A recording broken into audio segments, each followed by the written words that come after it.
तो हेलो दोस्तों, कैसे हैं आप लोग। उम्मीद करते हैं बढ़िया होंगे और अपनी पढ़ाई को बहुत ही ज़बरदस्त तरीके से कर रहे होंगे। तो हम लोग कक्षा 10 का जो गणित है वो आपका 3 पाठ तक पढ़ चुके हैं। उसके बाद हमने आपको साइंस 3 पाठ तक पढ़ा दिया, यानी लेंस तक पढ़ा दिया। आज हम लोग शुरू करने वाले हैं आपका मैथ। और मैथ में हम लोग लेसन 4 को डिस्कस करेंगे, यानी पाठ 4 को हम लोग शुरू करने वाले हैं। पाठ 4 जिसका नाम है द्विघात समीकरण। तो आज हम लोग पढ़ने वाले हैं द्विघात समीकरण के बारे में। पाठ का नाम है द्विघात समीकरण। ठीक है, द्विघात समीकरण। अब देखिए, सबसे पहले द्विघात समीकरण होता क्या है, कैसे पहचाना जाता है, सारी चीज़ों को बताएंगे। और जो लोग ये वीडियो पहली बार देख रहे हैं उनके लिए सूचना ये है कि हम इस साल अपने इस चैनल पर यानी अर्जुन मैथ्स पर क्लास 10th के बच्चों को, जो कि यूपी बोर्ड के हैं, उनको साइंस और मैथ शुरू से पढ़ा रहे हैं। तो अगर आप ये वीडियो पहली बार देख रहे हो और आपको लगता है कि नहीं हमको शुरू से पढ़ना चाहिए, तो इसका प्लेलिस्ट बना हुआ है, आप प्लेलिस्ट में जाइए। मैथ का प्लेलिस्ट अलग बना हुआ है, साइंस का प्लेलिस्ट अलग बना हुआ है, जिसमें हमने मैथ को 3 पाठ तक यानी 2 चर वाले रैखिक समीकरण युग्म तक और साइंस को लेंस तक पढ़ा दिया है पूरी तरीके से। तो आप वहाँ से जुड़कर हमसे आसानी से पढ़ सकते हो। और अगर वीडियो पसंद आएगी तो वीडियो को लाइक और चैनल को जरूर सब्सक्राइब कर दीजिएगा। ठीक है, तो आज हम लोग यहाँ पर द्विघात समीकरण के बारे में पढ़ने वाले हैं। तो सबसे पहले बात होती है द्विघात समीकरण होता क्या है। तो देखिए, ऐसा समीकरण जिसमें जो चर की अधिकतम घात होती है द्विघात समीकरण कहलाता है। चर की अधिकतम घात से मतलब क्या होता है, चर चर ऐसी वैल्यू होती है जो हमेशा बदलती रहती है, वो निश्चित नहीं होती। तो जितने भी अंग्रेजी वर्णमाला के अक्षर होते हैं, चाहे वो ABC हो, चाहे वो XYZ हो, चाहे LMN हो, ये सभी चर में काउंट किए जाते हैं। और जो हमारा गिनती होता है, जैसे 1 2 3 4 5 6, ये सभी अचर होते हैं। तो जो गिनती होता है वो अचर होता है, और जो ये आपके अल्फ़ाबेटिकल फॉर्म होते हैं वो आपके क्या होते हैं, चर होते हैं। ठीक है, तो यहाँ पर कह रहा है कि एक ऐसा समीकरण जिसमें चर की अधिकतम घात 2 होती है आपका द्विघात समीकरण कहलाता है। जैसे में अगर द्विघात समीकरण का फार्मूला देखें या फॉर्म देखें तो ये होता है आपका AX² प्लस BX प्लस सी बराबर 0 के। ठीक है, AX² प्लस BX प्लस सी बराबर 0 के ये होता है। ये जो चर की अधिकतम घात है यहाँ पर यक्स, यक्स क्या है, आपका चर है। और जो ये आपके ABC हैं ये सभी अचर हैं। ठीक है, तो यहाँ पर जो x² है, तो यक्स की अधिकतम घात इसमें कितना है, 2 है। यहाँ पर सबसे बड़ी घात आपको क्या नजर आ रही है, 2 नजर आ रही है। तो यही हमारा द्विघात समीकरण है। अगर यही हम लोग ऐसे लिख देते, यहाँ पर AX प्लस BY प्लस सी बराबर 0, तो इसकी जो अधिकतम घात है इस वाले समीकरण की वो है 1, और इसलिए ये रैखिक समीकरण कहलाता, क्या कहलाता आपका, रैखिक समीकरण कहलाता। और अगर हम ऐसे लिख देते AX³ plus BX² plus CX plus D बराबर 0, तो यहाँ पर देखते जो चर की अधिकतम घात है वो चर की अधिकतम घात यहाँ पर 3 है। तो ये आपका द्विघात न होकर, रैखिक न होकर त्रिघात हो जाता। तो हमको न तो रैखिक पढ़ना है इसमें, न तो त्रिघात वाला पढ़ना है, हमको पढ़ना है द्विघात समीकरण। तो द्विघात समीकरण का ये वाला आपका फॉर्म है, इसको आप ध्यान में रखिएगा। AX² प्लस BX प्लस सी, जहाँ पर x² का गुणांक है A, x का गुणांक है B, और जो C है वो कांस्टेंट होता है, मतलब अचर होता है आपका। ठीक है, तो ये दोनों को मिटा देते हैं और फिर आगे हम लोग यहाँ पर बढ़ जाते हैं। इन दोनों को मिटाने के बाद देखिए, बात करें आगे, तो जो प्रश्नावली 4.1 है, क्योंकि हम लोग 4 पाठ पढ़ रहे हैं और प्रश्नावली 4.1 आज हम लोग डिस्कस करने वाले हैं। तो प्रश्नावली 4.1 यहाँ पर लिख भी देते हैं। आज हम लोग क्या पढ़ने वाले हैं, प्रश्नावली 4.1। तो प्रश्नावली 4.1 में हमसे यही कहेगा कि बताइए कौन कौन द्विघात समीकरण है और कौन कौन द्विघात समीकरण नहीं है। तो हमने आपको पहले ही बताया द्विघात समीकरण पहचानने का तरीका। द्विघात समीकरण पहचानने का तरीका ये होता है कि चर की अधिकतम घात देखी जाती है और चर की अधिकतम घात अगर 2 है तो बोल दिया जाएगा कि यह द्विघात समीकरण है। और अगर चर की अधिकतम घात 2 के अलावा कुछ और है, चाहे वो घात में 1 है चाहे वो घात में 3 है, तो वो द्विघात समीकरण नहीं होगा। इतना समझ में आया। अब चलिए हम लोग सवालों के माध्यम से यहाँ पर चीज़ों को समझते हैं। तो पहला जो आपका सवाल है प्रश्नावली 4.1 का, वो हमने यहाँ पर लगा दिया है। सवाल क्या कह रहा है कि जांच कीजिए कि क्या निम्न द्विघात समीकरण है। यहाँ पर नीचे सवाल दिया है जिसको अभी हम लोग हल करके आपको बताएंगे। तो हमसे क्या पूछ रहा है, जांच कीजिए कि क्या निम्न द्विघात समीकरण है। तो द्विघात समीकरण को हमको जांच करना है। तो हमने आपको पहले ही बताया है कि ऐसा द्विघात समीकरण या ऐसा समीकरण जिसमें चर की अधिकतम घात 2 होती है द्विघात समीकरण कहलाता है। तो यहाँ पर हमको बस यही फाइंड आउट करना है कि द्विघात समीकरण है तो चर की अधिकतम घात 2 होनी चाहिए। जैसे पहला सवाल इसका लिखें तो पहला सवाल क्या है आपका, यहाँ पर देखिए पहला सवाल है आपका x+1 का होल स्क्वायर बराबर 2 कोष्टक में x-3। ये आपका क्वेश्चन है, ठीक है। और इसको बताना है कि क्या ये द्विघात समीकरण है। तो चलिए इसको बता देते हैं। तो यहाँ पर देखिए सबसे पहले x+1 का होल स्क्वायर है, इसको a+b के होल स्क्वायर के रूप में तोड़ देंगे। तो यहाँ पर क्या हो जाएगा, a स्क्वायर यानी x² प्लस b स्क्वायर यानी 1 का स्क्वायर प्लस 2ab, a की जगह पर x है और b की जगह पर 1 है, बराबर 2 का x में गुणा करा देंगे तो हो जाएगा 2x माइनस 2×3 6। तो यहाँ पर हो जाएगा ये x² प्लस 1 का स्क्वायर क्या हो जाएगा, यहाँ पर 1 ही होगा, प्लस 2 एकम 2 और यहाँ पर x बराबर ये 2x माइनस 6। तो ये जो 2x माइनस 6 है इसको बराबर के इस तरफ लेकर चले आते हैं।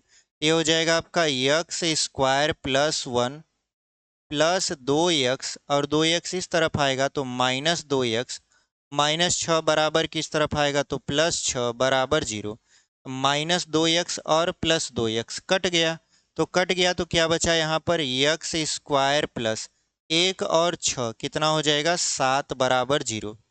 यानी x² प्लस 7 बराबर क्या हो गया आपका 0 आ गया। तो हम देख रहे हैं कि x की अधिकतम घात, x क्या है हमारा चर है, तो चर की अधिकतम घात है 2, इसका मतलब यह द्विघात समीकरण है। तो यहाँ पे लिख देंगे, यहाँ पे लिख देंगे यह द्विघात समीकरण है, यह द्विघात समीकरण है, ठीक है। यह द्विघात समीकरण है, हमने इसको लिख दिया। चलिए यहाँ बगल में दूसरा सवाल भी सॉल्व कर लेते हैं। दूसरा सवाल क्या दिया हुआ है यहाँ पर हम लोग देख लेंगे। देखिए जो हमारा दूसरा सवाल है वो है आपका x² माइनस 2x। तो यहाँ पे लिख देते हैं x² माइनस 2x और बराबर में -2 कोष्टक में है और यहाँ पर हो जाएगा 3 माइनस x। ये हमारा सवाल है, बताना है ये द्विघात है या नहीं है, मतलब द्विघात समीकरण है या नहीं है। तो सबसे पहले क्या करेंगे हम लोग, यहाँ पर x² माइनस 2x बराबर -2 का 3 में गुणा करवा लेंगे। तो ये हो जाएगा आपका माइनस की 6 और माइनस प्लस हो जाएगा, 2 का x में गुणा तो हो जाएगा 2x। अब इन दोनों को बराबर की इस तरफ लेकर आते हैं, ये हो जाएगा x² माइनस 2x। ये जो प्लस -6 है इस तरफ आएगा तो +6 बन जाएगा। उसके बाद यहाँ पर देखिए +2 है, बराबर की इस तरफ आएगा तो -2 बन जाएगा यानी -2x और उस तरफ क्या बच गया आपका 0 बच गया। तो यहाँ पर ये हो जाएगा आपका यक्स स्क्वायर माइनस 2x और 2x जुड़कर कितना हो जाएगा 4x और प्लस में हो गया 6 बराबर 0, क्योंकि आप जानते हो माइनस माइनस जुड़ता है और चिन्ह माइनस का होता है। तो माइनस 2x को जोड़ दिए तो -4x हो गया। तो ये तो आपका देखिए द्विघात समीकरण है, क्योंकि इसकी अधिकतम घात कितना है 2 है, यानी जो चर है उसकी अधिकतम घात 2 है, जिसकी वजह से यह द्विघात समीकरण है। तो लिख देंगे यह द्विघात समीकरण है,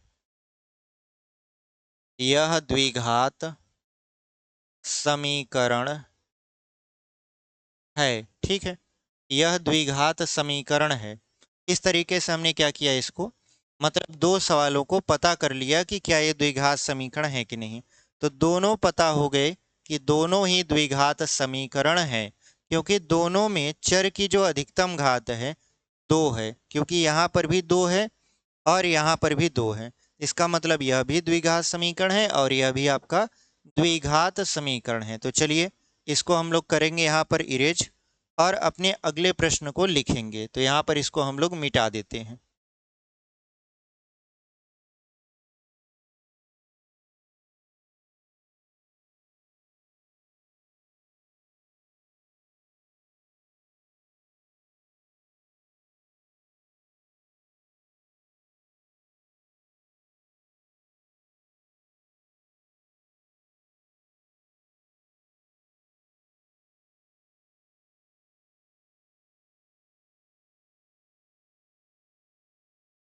चलिए जो हमारा अगला प्रश्न है उसको हम लोग क्या करते हैं, यहाँ पर लिख लेते हैं।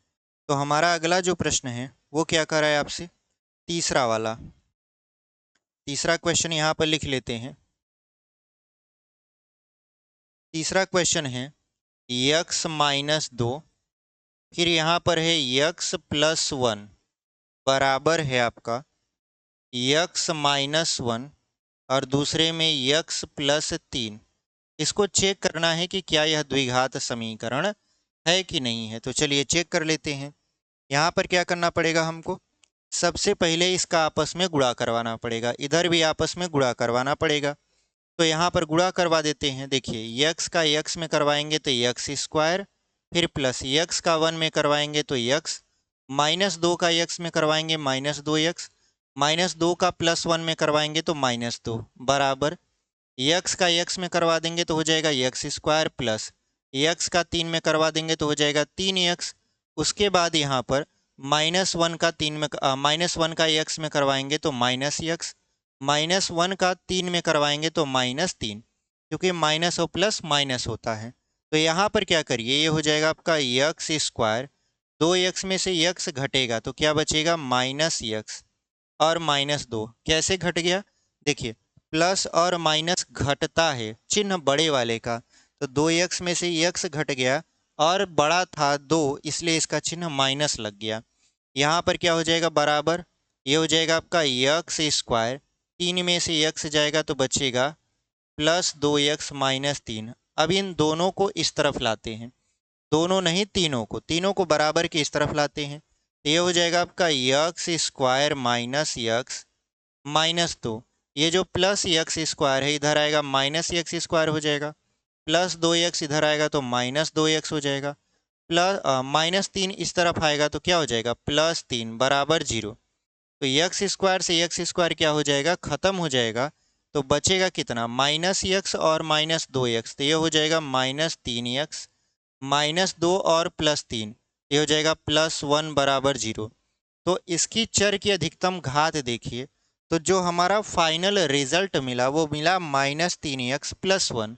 तो यहाँ पर x की अधिकतम घात कितना है, x की अधिकतम घात 1 है, और जब घात 1 है तो क्या ये द्विघात होगा, नहीं होगा, क्योंकि द्विघात समीकरण में जो चर की अधिकतम घात होती है वो 2 होती है, लेकिन यहाँ पर तो घात 1 ही है, इसका मतलब यह द्विघात समीकरण नहीं है। तो लिख देंगे यह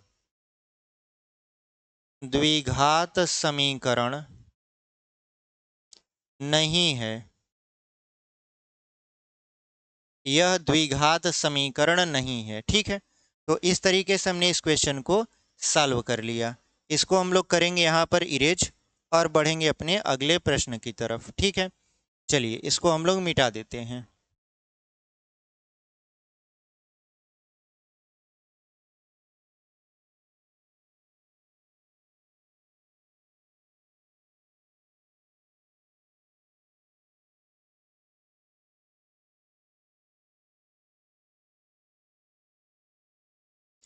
अगला जो हमारा प्रश्न रहने वाला है वो चौथा है। ठीक है, चौथा प्रश्न क्या करा है हमसे, कह रहा है यहाँ पर यक्स माइनस 3, फिर हो जाएगा आपका 2x+1 बराबर यक्स कोष्टक में x+5।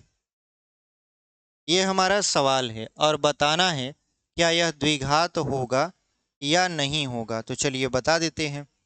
तो यहाँ पर सबसे पहले इसका आपस में गुणा करवा लेते हैं, इसका इसके साथ, इसका इसके साथ। तो गुणा करवा लीजिए।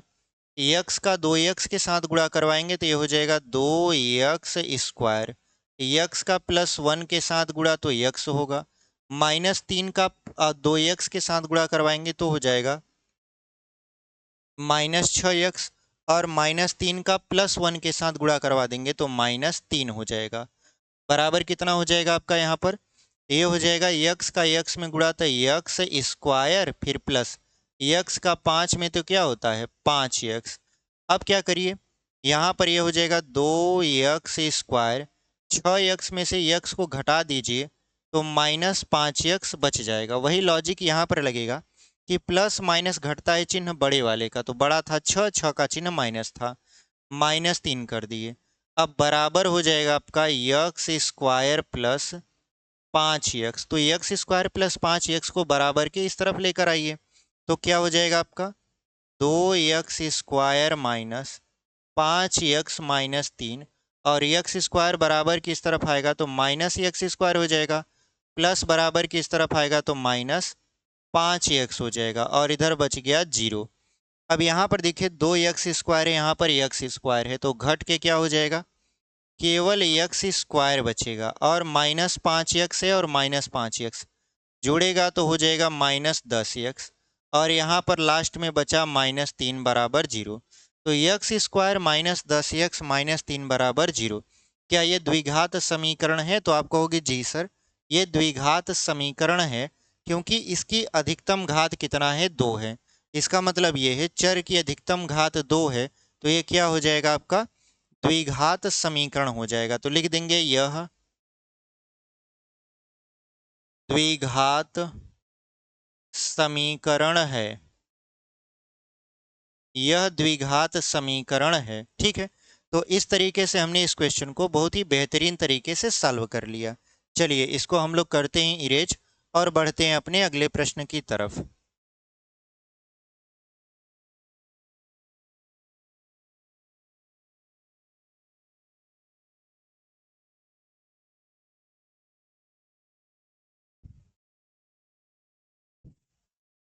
चलिए जो हमारा अगला प्रश्न है उसको हम लोग यहाँ पर देख लेते हैं। तो जो हमारा अगला प्रश्न है वो है आपका यहाँ पर 5वां वाला, कह रहा है 2x-1, 2x-1 एक कोष्टक में दूसरे कोष्टक में x-3 बराबर हो जाएगा आपका x+5, और यहाँ पर हो जाएगा x-1। यह आपका क्या है, सवाल है। ठीक है, ये आपका सवाल है जिसको बताना है कि ये द्विघात है या नहीं है। ठीक है, तो यहाँ पर देखिए 2x का x में गुणा करवा दीजिए पहले, तो क्या हो जाएगा 2x²। अब इसी 2x का 3 में गुणा करवा दीजिए तो -2×3 हो जाएगा 6x, -1 का x में गुणा तो -x, और माइनस का माइनस में गुणा चिन्ह प्लस, 1 का 3 में गुणा तो 3 बराबर हो जाएगा। देखिए x का x में गुणा तो x², x का -1 में गुणा तो हो जाएगा -x, +5 का गुणा x में तो +5x हो जाएगा, और +5 का -1 में गुणा तो हो जाएगा -5। ठीक है, अब क्या करना है, यहाँ पर जो जुड़ रहा है पहले जोड़ लेंगे और जो घट रहा है उसको घटा देंगे। यहाँ पर देखिए -6x है -x है, तो ये हो जाएगा -7x प्लस 3 बराबर, इधर है आपका यक्स स्क्वायर, माइनस यक्स में से +5 यक्स को घटाएंगे तो प्लस मिलेगा 4 यक्स और -5। अब क्या करना है आपको, अब इन दोनों को, मतलब ये जो तीनों पद हैं, इसको बराबर के इस तरफ लेकर आना है। तो क्या हो जाएगा, 2 यक्स स्क्वायर -7 यक्स प्लस 3, ये तो अपनी जगह पर है। अब ये जो प्लस यक्स स्क्वायर है बराबर की इस तरफ आएगा तो -यक्स स्क्वायर हो जाएगा, +4 बराबर की इस तरफ आ जाएगा तो -4 हो जाएगा, -5 बराबर की इस तरफ आएगा तो +5 हो जाएगा, और उधर कुछ नहीं बचा तो 0 हो गया। अब यहाँ पर देखिए 2 यक्स स्क्वायर में से यक्स स्क्वायर घटाइए तो क्या बचा, यक्स स्क्वायर, -7 यक्स में -4 यक्स जोड़ेंगे तो -11 यक्स होगा, और +3 + 5 कितना हो जाएगा, +8 बराबर 0 के। इसकी चर देखिए, चर की घात, तो चर की अधिकतम घात कितना है, 2 है। तो जब चर की अधिकतम घात 2 है, इसका मतलब यह द्विघात समीकरण होगा। तो यहाँ पे लिख देंगे यह द्विघात समीकरण, यह द्विघात समीकरण है। ठीक है, यह द्विघात समीकरण है। तो इस तरीके से हमने इसको भी बता दिया कि यह द्विघात समीकरण है। चलिए इसको हम लोग मिटा देते हैं और अगला क्वेश्चन आपके स्क्रीन पर यहाँ पर लगा देंगे।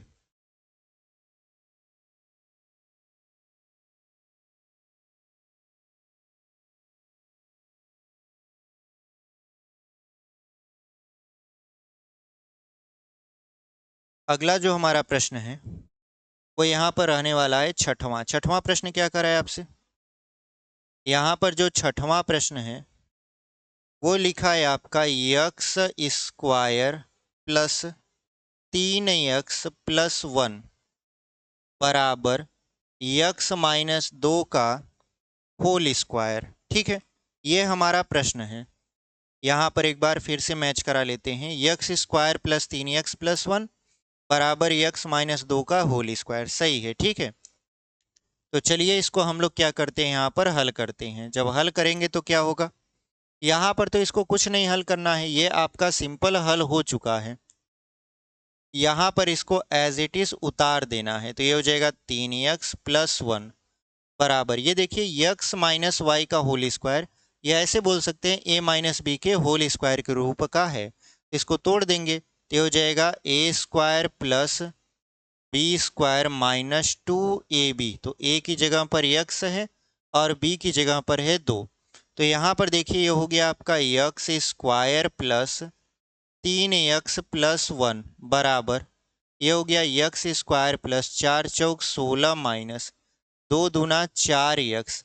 अब हमने आपको बताया था कि इन सभी पदों को हम लोग बराबर के इस तरफ लेकर आते हैं। तो यहाँ पर हो जाएगा आपका यक्स स्क्वायर प्लस 3 यक्स + 1, ये जो यक्स स्क्वायर है बराबर की इस तरफ आएगा तो -यक्स स्क्वायर हो जाएगा, यहाँ पर +16 बराबर की इस तरफ आएगा तो -16 हो जाएगा, और जो -4 यक्स से बराबर की इस तरफ आएगा तो +4 यक्स हो जाएगा बराबर 0 के। ठीक है, अब क्या करना है, हमको देखना है कि कौन सा कट रहा है कौन सा जुड़ रहा है। तो यहाँ पर देखिए यक्स स्क्वायर और यक्स स्क्वायर ये खत्म हो जाएगा, क्योंकि एक प्लस में है एक माइनस में है, घटकर 0 हो जाएगा, मतलब कट जाएगा।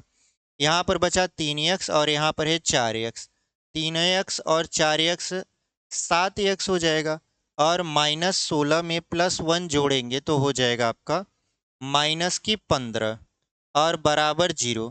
तो क्या ये द्विघात समीकरण है, तो आप कहोगे सर ये द्विघात समीकरण नहीं है, क्योंकि इसके चर की अधिकतम घात 2 नहीं है, इसके चर की अधिकतम घात 1 है जो यहाँ पर छिपा हुआ है। ठीक है, तो एक इसकी घात में लिखे न लिखें, आपका ये रैखिक समीकरण बन रहा है। लेकिन हमसे क्या पूछा है, जांच कीजिए कि क्या यह द्विघात समीकरण है। तो इस चर की अधिकतम घात 2 नहीं है, इसका मतलब यह द्विघात समीकरण नहीं है। तो लिख देंगे यह द्विघात समीकरण नहीं है। यह द्विघात समीकरण नहीं है। ठीक है, यह द्विघात समीकरण नहीं है। तो इस तरीके से हमने इसको भी बहुत ही बेहतरीन तरीके से सॉल्व कर लिया। चलिए इसको हम लोग करते हैं इरेज और बढ़ जाते हैं आगे।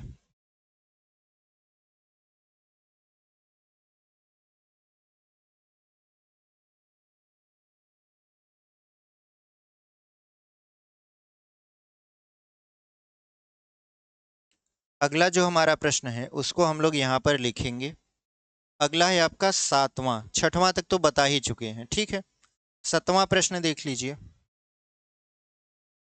सातवां प्रश्न क्या कह रहा है आपसे, यक्स प्लस 2 का होल क्यूब बराबर, यहाँ पर हो जाएगा 2x कोष्टक में यक्स स्क्वायर माइनस 1। ये आपका सवाल है। ठीक है, ये आपका क्या है, सवाल है, जिसमें बताना है क्या यह द्विघात समीकरण है। अगर है तो ठीक है, नहीं तो नहीं है। तो यहाँ पर देखिए आपका a प्लस बी का होल क्यूब के रूप का दिख रहा है आपको, a प्लस बी का होल क्यूब। आप कक्षा 8वीं में बहुत सारा सवाल इसी फार्मूले पर लगाए होंगे, इवन कक्षा 9वीं में भी लगाए होंगे। तो हम समझते हैं कि आपको फार्मूला पता होगा। तो यहाँ पर क्या है, a प्लस बी का होल क्यूब, तो क्या हो जाएगा, a क्यूब मतलब x cube plus B cube मतलब 2 क्यूब प्लस 3a, a की जगह पर है यक्स, बी की जगह पर है 2, और कोष्टक में होता है a प्लस बी, तो a की जगह पर यक्स प्लस बी की जगह पर 2 बराबर क्या हो जाएगा, 2x का यक्स स्क्वायर में गुणा कराएंगे तो हो जाएगा 2x क्यूब, और 2x का -2 में गुणा कराएंगे -1 में, तो ये हो जाएगा -2x। ठीक है, यहाँ तक समझ में आया। अब यहाँ पर ये हो जाएगा आपका यक्स क्यूब प्लस 2 दूना 4 दूना 8 प्लस 2 तिहाई, ये हो जाएगा 6x कोष्टक में यक्स प्लस 2 बराबर 2x क्यूब माइनस 2x। अब यहाँ पर करना क्या है, 6x का ये जो कोष्टक है इसमें गुणा करवा देना है। ये हो जाएगा आपका x cube plus 8 plus 6x का यक्स इस में गुणा तो हो जाएगा 6x स्क्वायर, और 6x का 2 में गुणा तो 6 दूना हो जाएगा 12x।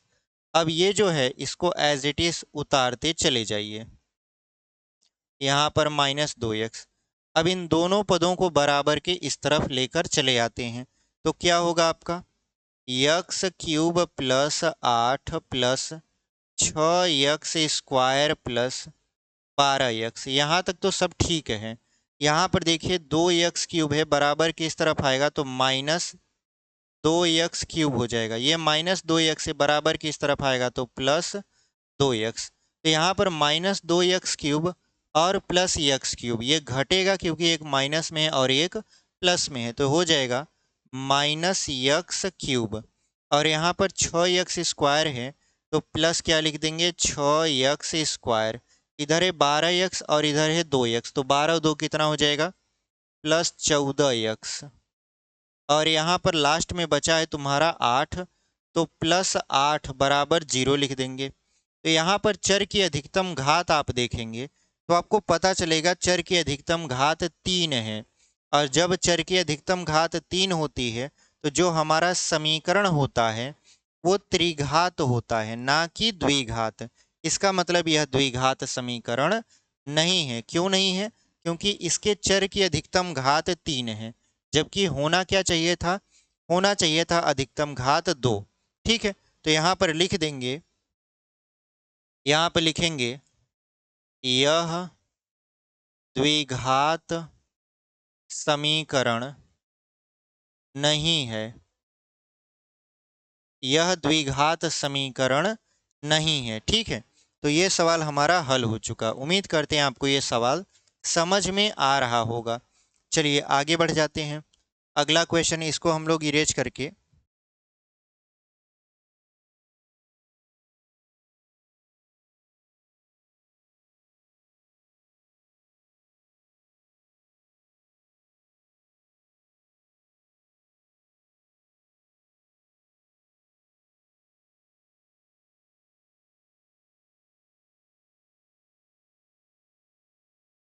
चलिए 8वां प्रश्न यहाँ पर हम लोग लिखते हैं। 8वां प्रश्न हमसे क्या कह रहा है? देखिए जो हमारा 8वां प्रश्न है वो यहाँ पर यही है, यक्स क्यूब। ठीक है, 8वां प्रश्न क्या है हमारा? X cube -4 x² minus x +1 बराबर x-2 का होल क्यूब। ये हमारा प्रश्न है और इसको बताना है क्या यह द्विघात है या नहीं है। ठीक है, तो चलिए इसको हम लोग बता देते हैं। तो यहाँ पर देखिए क्या कह रहा है, x³ -4 x² माइनस यक्स +1 है। ठीक है, तो इसको तो एज इट इज रहने देते हैं। ये हो जाएगा आपका x³ -4 x² माइनस यक्स +1। इसको तो एज इट इज रहने देते हैं। ये हो जाता है a माइनस बी का होल क्यूब। तो आप जानते हो a माइनस बी का होल क्यूब क्या होता है? a³ -b³ -3ab। a की जगह पर देखिए यक्स है तो हम यक्स लिखते जा रहे हैं, और y की जगह पर आपका 2 है तो हम 2 लिखते चले जा रहे हैं, या b है, b की जगह पर 2 है तो यहाँ पर हम लोग 2 लिखते चले जा रहे हैं। मतलब a³ -b³ -3ab कोष्टक में a माइनस बी, तो x-2 लिख देंगे। अब यहाँ पर देखिए ये हो गया आपका x³ -4 x² माइनस यक्स +1 बराबर, इधर भी आपका हो जाएगा x³ माइनस 2 का क्यूब करेंगे तो कितना हो जाएगा? 8 हो जाएगा। 2 दूना 4 दूना 8। यहाँ पर 2 तिहाई हो जाएगा 6x और कोष्टक में x-2। अब इधर देखते हैं तो ये हो जाएगा आपका x³, ये ऐसे चलता चला जा रहा है। ठीक है, x³ -4 x² माइनस यक्स +1 बराबर, यहाँ पर x³ -8। अब यहाँ दिया है देखिए -6x, तो -6x का गुणा करवा देंगे तो ये हो जाएगा -6x और x कितना हो जाएगा? x² माइनस माइनस प्लस 6 दूना हो जाएगा 12x। अब इन सभी को बराबर के इस तरफ लेकर आते हैं। तो बराबर की इस तरफ लेकर आएंगे तो x³ -4 x² माइनस यक्स +1। यहाँ तक तो आपका पहला वाला था। अब ये वाले जो पद हैं बराबर की इस तरफ आएंगे, तो जब बराबर की इस तरफ आएंगे तो देखिए प्लस जो है वो माइनस हो जाएगा, जो माइनस है वो प्लस हो जाएगा। जैसे ये माइनस है तो क्या हो जाएगा? +6 x²। ये प्लस है तो हो जाएगा -12x बराबर 0। इसमें जो कट रहा है उसको काट देंगे, जो जुड़ रहा है उसको जोड़ देंगे। कटने का मतलब होता है घटाना। ठीक है, मतलब जो घट रहा है उसको घटा देंगे और जो जुड़ रहा है उसको जोड़ देंगे। तो यहाँ पर देखिए -x³ + x³ खत्म हो गया, -4 x² और +6 x²। तो ये घटेगा तो ये हो जाएगा 2x², माइनस यक्स और -12x कितना हो जाएगा? -13x, और +1 और +8 कितना हो जाएगा? +9 हो जाएगा, और बराबर 0 के। तो क्या ये द्विघात समीकरण है? तो आप कहोगे हाँ, ये द्विघात समीकरण है, क्योंकि इसके चर की अधिकतम घात 2 है। तो चर है x, इसकी अधिकतम घात 2 है, इसका मतलब यह द्विघात समीकरण है। ठीक है, तो लिख देंगे यह द्विघात समीकरण, यह द्विघात समीकरण है। ठीक है, यह द्विघात समीकरण है। तो इस तरीके से हमने क्या किया, इस सवाल को भी बहुत ही बेहतरीन तरीके से सॉल्व कर लिया। ठीक है, चलिए हम लोग आगे बढ़ जाते हैं।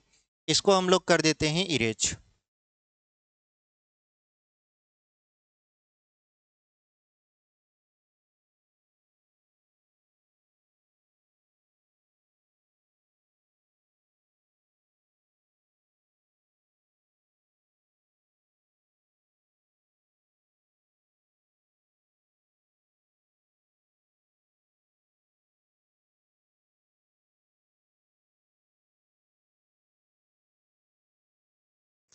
अब देखिए, अब यहाँ पर क्या हुआ कि हमारा जो प्रश्नावली 4.1 का पहला प्रश्न है वो समाप्त हो चुका। पहले प्रश्न में कुल 8 प्रश्न थे जिसमें हमको बताना था कि कौन द्विघात है और कौन द्विघात नहीं है। तो हमने बारी बारी से 8 प्रश्नों को हल करके बताया कि कौन सा द्विघात है और कौन सा द्विघात नहीं है।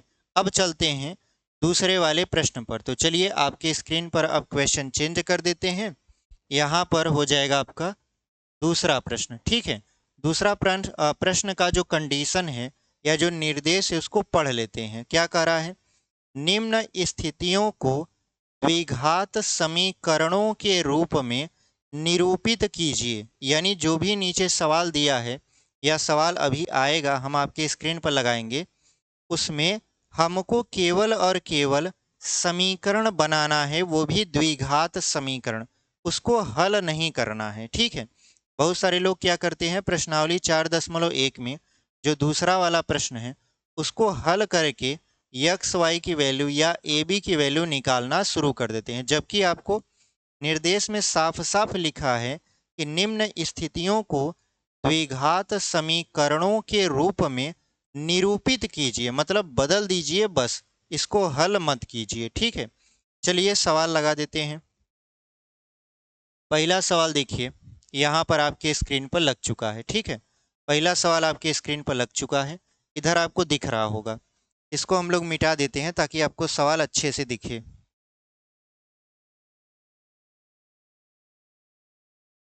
अगर आप किताब पेन पेपर लेके बैठे हो तो आप एनसीईआरटी की जो बुक आती है वो प्रश्नावली 4.1 ओपन करके देखेंगे तो सेम सवाल वही है। ठीक है, और अगर मान लेते हैं और भी प्रकाशन की जो बुक आती हैं उसका हम नहीं पढ़ा रहे हैं, क्योंकि जो बोर्ड है वो एनसीईआरटी की बुक से ही क्वेश्चन पूछता है। ठीक है, तो यहाँ पर देखिए लिखा हुआ है पहला क्वेश्चन, एक आयताकार भूखंड का क्षेत्रफल 528 मीटर स्क्वायर है। क्षेत्र की लंबाई जो कि मीटर में है चौड़ाई के दोगुने से एक अधिक है। हमें भूखंड की लंबाई और चौड़ाई ज्ञात करनी है। तो देखिए यहाँ पर क्या लिख दिया, ज्ञात करनी है। तो बहुत सारे लोग ये सोचेंगे कि हम इसको हल करके इसकी वैल्यू निकालेंगे और वैल्यू निकाल कर बताएंगे कि इसकी लंबाई क्या है और चौड़ाई क्या है, जबकि ऐसा नहीं है। इसमें केवल आपको द्विघात समीकरण बना के छोड़ देना है। तो सबसे पहले हम लोग क्या करते हैं, यहाँ पर एक आयताकार भूखंड बनाते हैं। यानी एक आयताकार इस तरीके से भूमि का टुकड़ा है। ठीक है, ये इसकी लंबाई है और ये इसकी चौड़ाई है। अगर हम देखें तो कह रहा है कि इसका जो क्षेत्रफल है वो कितना है आपका, तो जो क्षेत्रफल है वो आपका 528 मीटर स्क्वायर है। फिर आगे कहा है क्षेत्र की जो लंबाई है वो चौड़ाई के दोगुने से एक अधिक है। तो चौड़ाई का दोगुना कितना है, सबसे पहले इसमें चौड़ाई मानेंगे, माना यक्स मीटर। इसकी जो चौड़ाई है वो हमने क्या मान लिया, यक्स मीटर मान लिया। ठीक है, तो जो लंबाई है वो चौड़ाई के दोगुने से, तो चौड़ाई का दोगुना कर देंगे तो हो जाएगा 2x से एक अधिक है तो एक जोड़ दीजिए। यानी जो लंबाई है वो चौड़ाई के दोगुने से एक अधिक है। ठीक है, तो लंबाई हमारा कितना हो गया 2x + 1, चौड़ाई हो गया हमारा यक्स मीटर। ये भी आपका मीटर में ही आएगा। अब देखिए जो आयताकार, यहां लिख देंगे आयताकार भूखंड का क्षेत्रफल, आयताकार भूखंड का क्षेत्रफल। तो आप जानते हैं आयत का जो क्षेत्रफल होता है वो होता है लंबाई गुणे चौड़ाई, क्योंकि जो हमारा भूखंड का टुकड़ा है वो भी आयत के आकार का है। तो आयत का क्षेत्रफल क्या होता है, लंबाई गुणे चौड़ाई। यहाँ पे लिख देंगे लंबाई गुणे चौड़ाई। ठीक है, तो लंबाई कितना है आपका 2x + 1, फिर गुणा लगा देंगे, चौड़ाई कितना है आपका यक्स मीटर, और भूखंड का जो क्षेत्रफल है वो कितना दिया है 528 मीटर स्क्वायर। यहाँ पे लिख देंगे 528 और आपका काम हो गया। अब यहाँ से क्या करेंगे, यक्स का अंदर गुणा करवा लेंगे, ये हो जाएगा 2x² प्लस यक्स का 1 में गुणा तो यक्स हो जाएगा बराबर 528। तो 528 को इस तरफ लेकर आएंगे तो क्या हो जाएगा, यहाँ पर ये हो जाएगा 2x² + x। 528 इस तरफ जाएगा तो हो जाएगा 528 बराबर 0 के। और यही हमारा द्विघात समीकरण है, क्योंकि इसके चर की अधिकतम घात कितना है, 2 है। इसका मतलब यही हमारा आंसर हो गया। तो ये हमारा क्या हो गया, आंसर। अब इसको हल नहीं करना है, यही हमारा क्या हो गया, आंसर हो गया। तो इस तरीके से आपने दूसरा सवाल का जो पहला है, मतलब दूसरा जो सवाल था उसका पहला सवाल आपने बहुत ही बेहतरीन तरीके से सॉल्व कर लिया। ठीक है, इसमें केवल हमको द्विघात समीकरण बनाकर उसको छोड़ देना है, हल नहीं करना है। तो यहाँ पर हमने इसको द्विघात समीकरण बना दिया और उसके बाद इसको एज इट इज रख दिया और यही हमारा उत्तर हो गया। चलिए इसको हम लोग करते हैं इरेज और आगे की तरफ बढ़ जाते हैं। इसको हम लोग मिटा देंगे।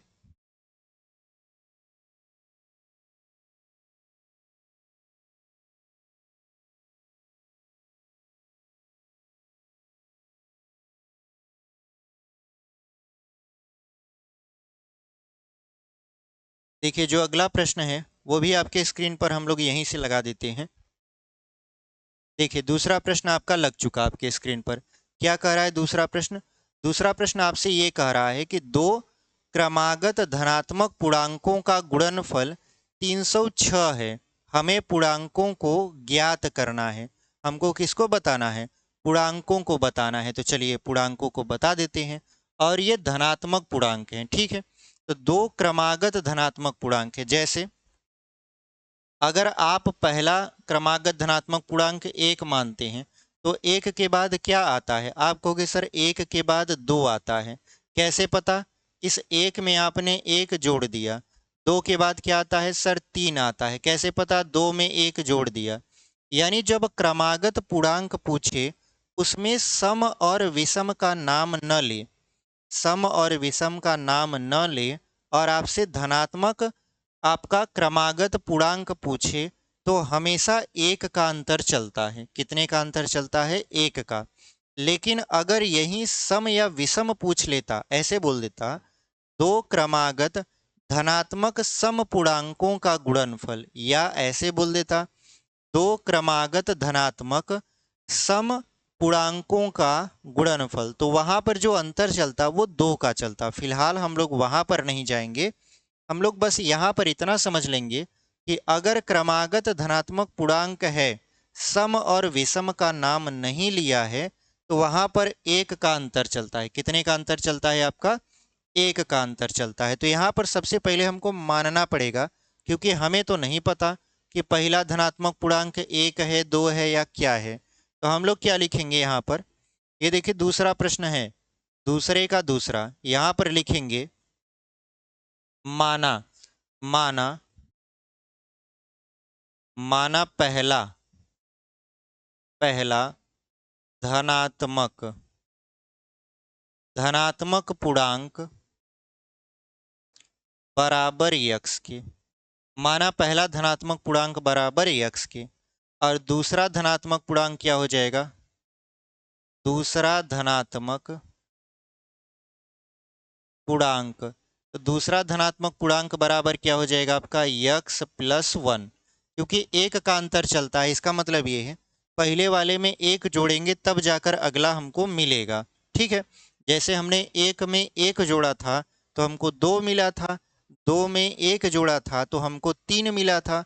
वैसे ही पहले वाले में 1 जोड़ देंगे तो हमारा दूसरा धनात्मक पूर्णांक मिल जाएगा। कह रहा है कि अगर इनका गुणा करा दिया जाए तो गुणनफल कितना होता है, 306 होता है।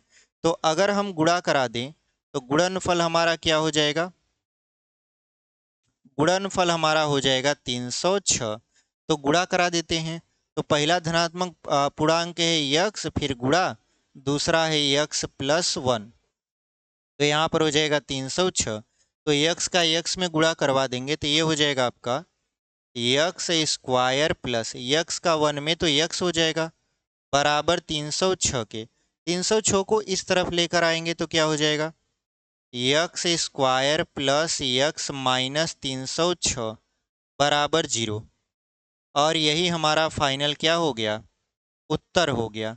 यानी जो हमारा दूसरे का द्विघात समीकरण बना वो क्या बना, x square plus x minus 306 बराबर 0 के। ठीक है, ये हमारा क्या हो गया, आपका द्विघात समीकरण बन गया। इसको हल नहीं करना है, बस यहीं तक छोड़ देना है और यही हमारा आंसर हो गया।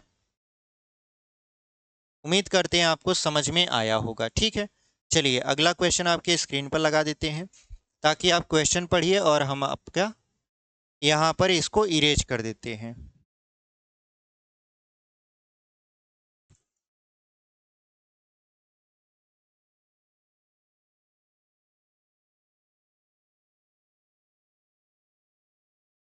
अब देखिए तीसरा वाला प्रश्न। तीसरा वाला प्रश्न हमसे क्या कह रहा है?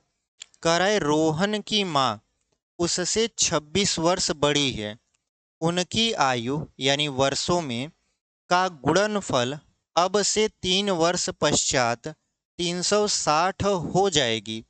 हमें रोहन की वर्तमान आयु ज्ञात करनी है।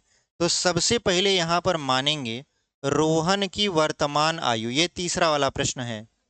यहाँ पर मानेंगे रोहन की वर्तमान आयु। ठीक है, रोहन की वर्तमान आयु बराबर आपका यक्स वर्ष हमने मान लिया। तो जो उनकी माता जी हैं रोहन की, रोहन से 26 वर्ष बड़ी हैं, तो माता जी की उम्र कितना हो जाएगा? यानी लिख देंगे रोहन की माँ की आयु, माँ की आयु। और ये वर्तमान आयु की बात हो रही है। ठीक है, ये रोहन के माँ की वर्तमान आयु की बात हो रही है और रोहन के भी वर्तमान आयु की बात हो रही है। यहाँ पर ये हो जाएगा 26 साल बड़ी है तो यक्स प्लस क्या हो जाएगा? 26 वर्ष, यक्स प्लस 26 वर्ष हो जाएगा। अब कह रहा है कि अब से 3 वर्ष पश्चात, तो वर्तमान से 3 साल बाद क्या होगा? तो यहाँ पर कह रहा है कि अब से 3 वर्ष पश्चात यानी वर्तमान से, लिख देंगे यहाँ पर वर्तमान से 3 वर्ष बाद, 3 वर्ष बाद रोहन की आयु क्या हो जाएगा? यहाँ पे लिख देंगे रोहन की आयु। रोहन की आयु कितना हो जाएगा? तो देखिए रोहन बढ़ेगा। जैसे अभी आपकी उम्र अगर 15 साल है तो 3 साल बाद कितना हो जाएगा? 18 साल का हो जाएगा। इसका मतलब आपकी उम्र बढ़ रही है। तो अभी रोहन है यक्स वर्ष का, लेकिन 3 वर्ष बाद कितना हो जाएगा? यक्स प्लस 3 वर्ष का, यानी 3 साल उसमें जुड़ जाएगा। ठीक है, और वर्तमान से 3 वर्ष बाद रोहन की माँ की आयु, रोहन की माँ की आयु कितना हो जाएगा? रोहन की माँ की आयु, तो रोहन के माँ की वर्तमान आयु है यक्स प्लस 26, तो यहाँ पे लिख देंगे यक्स प्लस 26 प्लस 3 इसमें जोड़ देंगे। क्या जोड़ देंगे? 3 जोड़ देंगे, क्योंकि 3 साल रोहन की माँ भी तो बड़ी होंगी। तो यहाँ पर हो जाएगा यक्स प्लस 26 और 3 कितना हो जाएगा? 29 यहाँ पर वर्ष में। अब कह रहा है कि 3 वर्ष पश्चात अगर इनका गुणा कराया जाए, किनका गुणा कराया जाए? रोहन की वर्तमान आयु से 3 साल बाद की आयु और उसकी माँ की 3 साल बाद की आयु का अगर गुणा करवाया जाए तो जो गुणनफल होगा वो 360 आएगा। तो चलिए गुणा करवा लेते हैं। तो गुणा करवाएंगे तो गुणनफल कितना हो जाएगा? गुणनफल, तो गुणनफल आपकी किताब में दिया है 360 हो जाएगा। तो यहाँ पर देखिए पहले रोहन की वर्तमान आयु यानी रोहन की 3 साल बाद की आयु यक्स प्लस 3 और उनकी माता जी की 3 साल बाद की आयु यक्स प्लस 29 बराबर हो जाएगा 360 के। ठीक है, अब इसी को हल करना है तो हल कर लेते हैं। यहाँ पर यक्स का यक्स में गुणा तो ये हो जाएगा यक्स स्क्वायर प्लस यक्स का 29 में गुणा तो हो जाएगा 29 यक्स प्लस 3 का यक्स में गुणा तो हो जाएगा 3 यक्स प्लस 3 का 29 में गुणा तो 3 नवा 27, 3 दूना 6 और 2 8, 29 त्रिक 87 होता है। और यहाँ पर हमने कर दिया 360। अब यहाँ पर देखिए यक्स स्क्वायर प्लस 29 और 3 कितना हो जाएगा? 32 हो जाएगा। तो यहाँ पर हो जाएगा आपका 32 यक्स और प्लस 87 और 360 को इस तरफ लाएंगे तो माइनस 360 बराबर 0 हो जाएगा। अब यहाँ पर फाइनल हम लोग उत्तर लिखें तो ये हो जाएगा यक्स स्क्वायर प्लस 32 यक्स और 87 को 360 में से घटा देते हैं तो 10 में से 7 जाएगा, कितना बचेगा 3। यहाँ पर बचा 15, 15 में से 8 जाएगा 7, यहाँ पर बचा 2, यानी माइनस में 273 बच गया और बराबर के 0 लिख दिए। ठीक है, तो कितना बच गया हमको, माइनस में 273, और यही आपका फाइनल उत्तर होगा। यानी जो हमारा द्विघात समीकरण बना वो कितना बना, अगर हम थोड़ा सा आपको नहीं दिख रहा है तो ऊपर भी लिख देते हैं, यहाँ पे लिख देते हैं। जो फाइनल समीकरण बना वो बना x square plus 32x minus 273 बराबर 0 के, और यही आपका क्या बन गया, आंसर बन गया। ठीक है, ये आपका क्या बन गया, फाइनल आंसर बन गया। तो यहाँ पर आंसर लिख देते हैं और यही आपका सही उत्तर है। ठीक है, चलिए इसको हम लोग कर देते हैं इरेज, और उम्मीद करते हैं आपको समझ में आया है। अगर आपको चीज़ें समझ में आ रही हैं और अभी तक चैनल को सब्सक्राइब नहीं किए हैं तो चैनल को सब्सक्राइब कर लीजिए। वीडियो समझ में आ रहा है तो वीडियो को लाइक कर दीजिए और अपने उन दोस्तों तक शेयर करिए जो दोस्त कक्षा 10वीं में अभी यूपी बोर्ड से पेपर देने वाले हैं। ठीक है, चलिए इसको हम लोग क्या करते हैं, इरेज कर देते हैं और अगला क्वेश्चन आपके स्क्रीन पर लगा देते हैं। यहाँ पर अगला जो हमारा प्रश्न है वो आपके स्क्रीन पर लग चुका है, इसको हम लोग करेंगे यहाँ पर इरेज।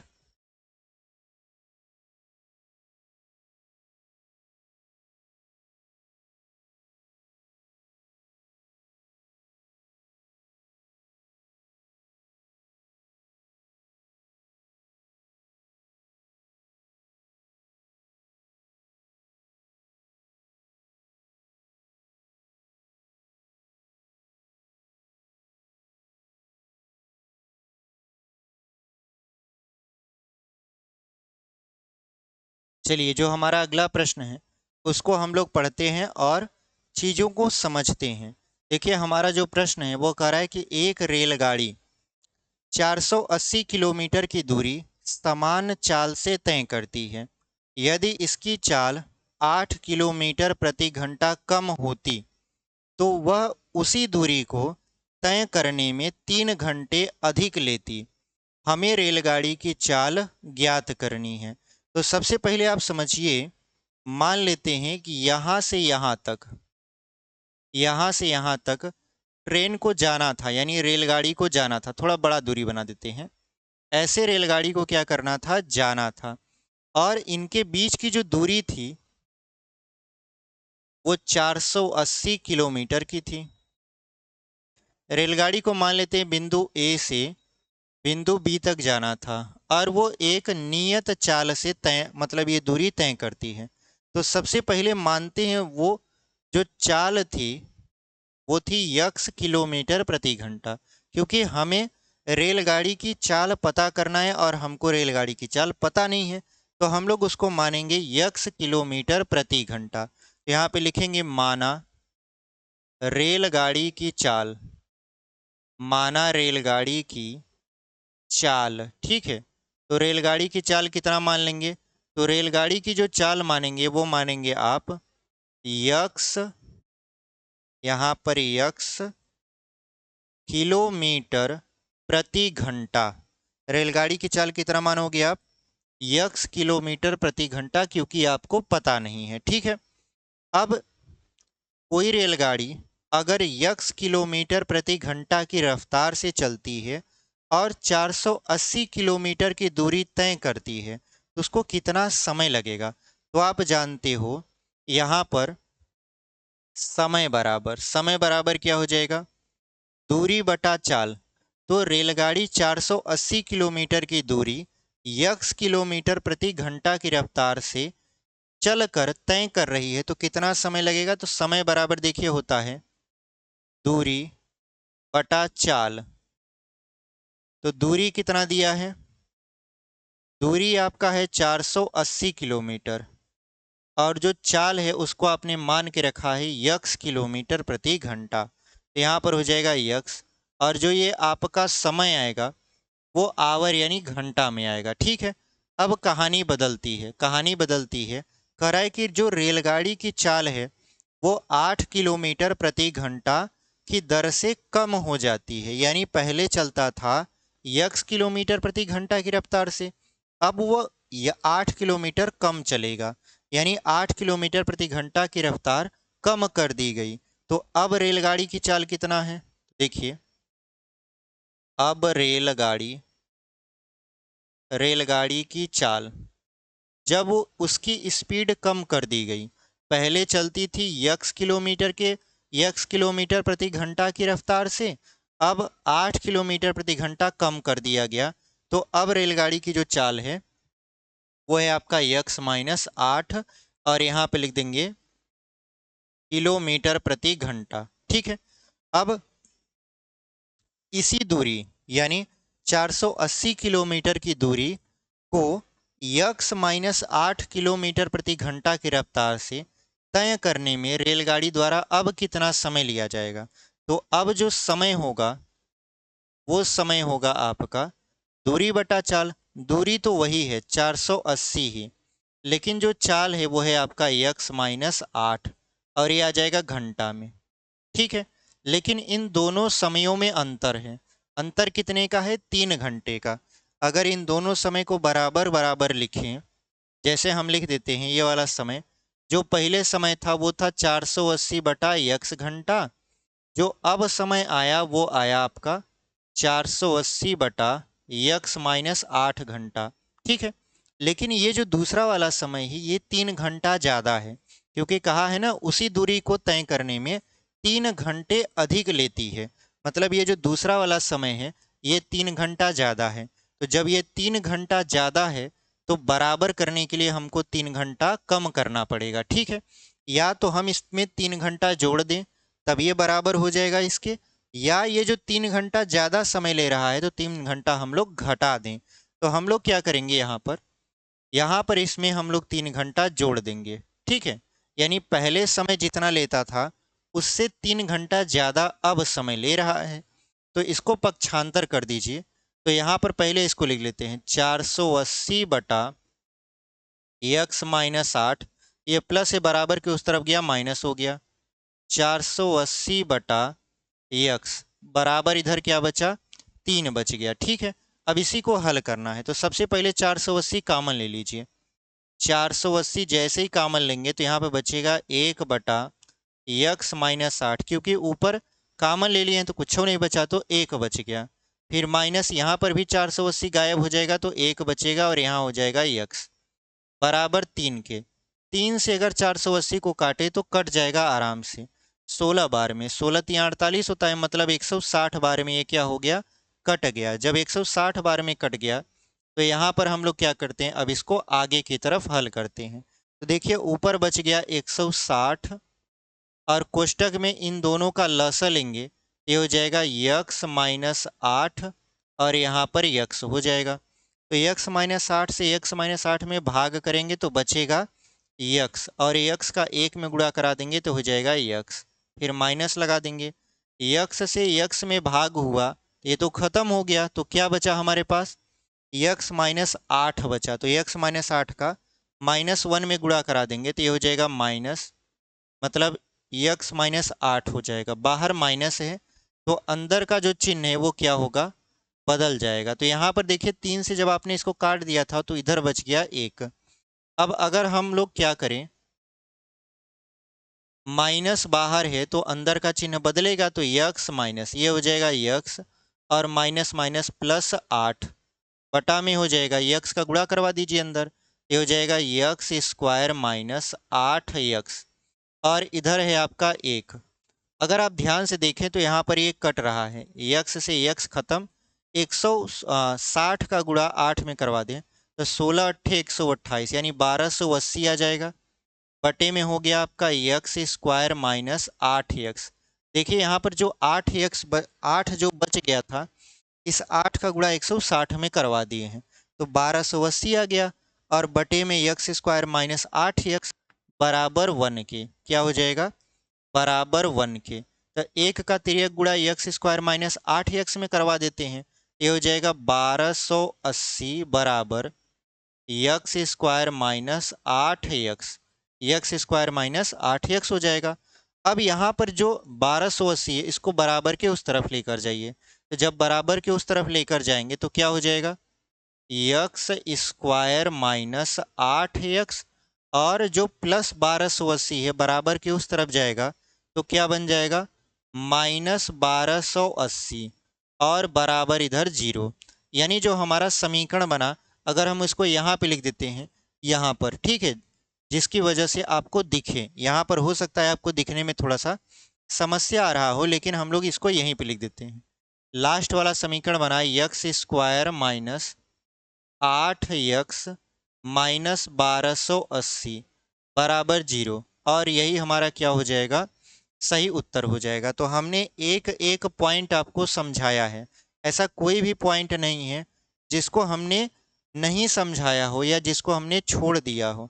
हम सारी चीज़ों को समझाते हुए चल रहे हैं, इस वजह से क्योंकि आपका बोर्ड पेपर है, और बोर्ड पेपर में आपको सारी चीज़ें समझ के चलना होता है, ठीक है, तब जाकर आप 100 में से 100 नंबर लेकर आते हो।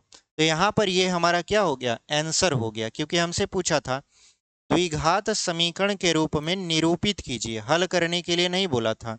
तो हम लोग इसको हल नहीं करेंगे, बस द्विघात समीकरण बना दिए, ठीक है। उम्मीद करते हैं आपको ये सवाल समझ में आया होगा। तो आज हम लोगों ने प्रश्नावली 4.1 को पूरी तरीके से समाप्त कर दिया। प्रश्नावली 4.1 आपका समाप्त हो गया एक ही वीडियो में, ठीक है। अब जब हम लोग आगे मिलेंगे आपसे, या आगे की जो वीडियो जाएगी उसमें प्रश्नावली 4.2 को हम लोग सॉल्व करेंगे, ठीक है। तो अभी के लिए इतना ही।